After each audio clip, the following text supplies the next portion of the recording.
Orang yang paham maknanya dengan orang yang tidak paham maknanya itu beda rasanya. Ada orang yang terus mengucapkan astagfirullahaladzim, astagfirullahaladzim. Ketika ditanya maknanya, ia hanya sebatas meminta ampun kepada Allah Azza wa Jalla. Kalimat astagfirullah itu memiliki dua makna. Ada dua makna ketika kita mengucapkan astagfirullahaladzim itu. Pertama, meminta kepada Allah Subhanahu wa taala agar aib-aib kita itu ditutup sehingga manusia tidak tahu dosa yang kita lakukan. Ini yang pertama. Dosa-dosa kita cukuplah Allah dengan kita yang tahu. Manusia tidak perlu tahu. Betapa banyak orang-orang yang dulunya dimuliakan, belakangan dihinakan setelah tahu aibnya.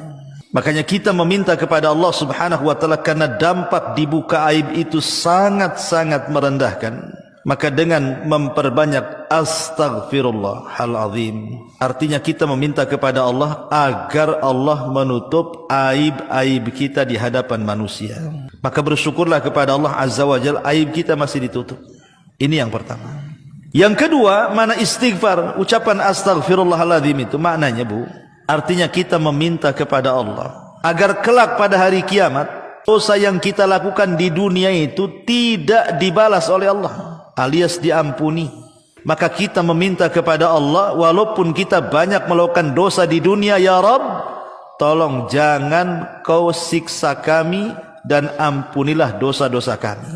Ataupun selepas sholat 5 waktu, Bu, yang sudah saya jelaskan, Ibu, kalau habis sholat 5 waktu, sholat wajib, pertama kali setelah salam dibaca apa? Astaghfirullahaladzim 3 kali.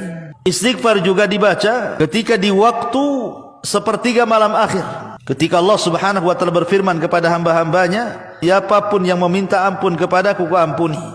Maka kita dianjurkan memperbanyak istighfar di sepertiga malam akhir. Orang yang banyak beristighfar itu biasanya lebih dekat dengan Allah Azza wa Jalla.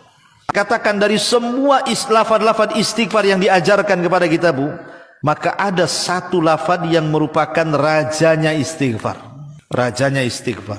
Apa itu? Sayyidul istighfar. Allahumma anta rabbi la ilaha illa anta khalaqtani wa ana abduka wa ana ala ahdika wa wa'dika mastata' a'udzubika min syarri ma sana'. Abu'u laka bi ni'matika alai, abu'u bi dzambi faghfirli fa innahu la yaghfiru dzunuba illa anta. Siapapun yang membacanya di pagi hari, kemudian Allah takdirkan dia meninggal sampai sore hari, maka dijamin masuk surga. Kalau dia baca di sore hari, Allah takdirkan dia meninggal sampai pagi, maka dipastikan masuk surga. Ini sayyidul istighfar. Ya Allah, Engkau adalah Tuhanku, tidak ada sesembahan yang berhak kecuali Engkau. Engkau yang menciptakan aku, sedangkan aku adalah hamba-Mu, dan aku di atas ikatan janji-Mu, dan akan menjalankan dengan semampuku. Aku berlindung kepadamu dari segala kejahatan yang telah aku perbuat. Aku mengakuimu atas nikmat-nikmatmu terhadap diriku, dan aku mengakui dosa-dosaku kepadamu.